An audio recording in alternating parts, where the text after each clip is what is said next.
représenter l'inégalité y est strictement supérieur à 5 sur un axe gradué et dans un plan cartésien. On va représenter ça sur l'axe gradué d'abord. Je vais tracer ça. Voilà un axe qui représente toutes les valeurs possibles de y. Ici, je vais mettre 0. Alors, on peut aussi aller dans les négatifs, mais ici, on veut tracer y plus grand que 5. Donc, évidemment, on sera du côté des positifs. Disons que là, c'est 1, 2, 3, 4. Ici, on a 5, et puis on continue, 6, 7, etc., etc.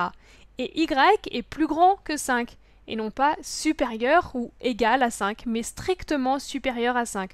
Donc, on ne va pas inclure 5.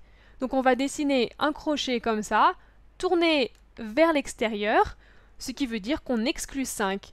Et toutes les valeurs plus grandes que 5, toutes ces valeurs-là, toutes les valeurs plus grandes que 5, vont être comprises dans les solutions de cette inégalité. Et voilà, on vient juste de représenter cette inégalité sur un axe gradué. Et maintenant, on va faire la même chose dans un repère. Alors, comme d'habitude, on a ici l'axe des y, et puis ici l'axe des x. Puis sur l'axe des y, on a 1, 2, 3, 4.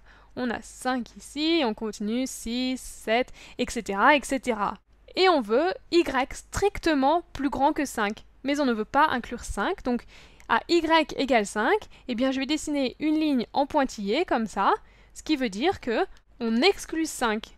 Et on veut représenter toutes les valeurs de y supérieures à 5. Et pour ça, on va hachurer toute la partie au-dessus de la droite y égale 5. Dans cette zone hachurée, peu importe combien vaut x, y est strictement plus grand que 5.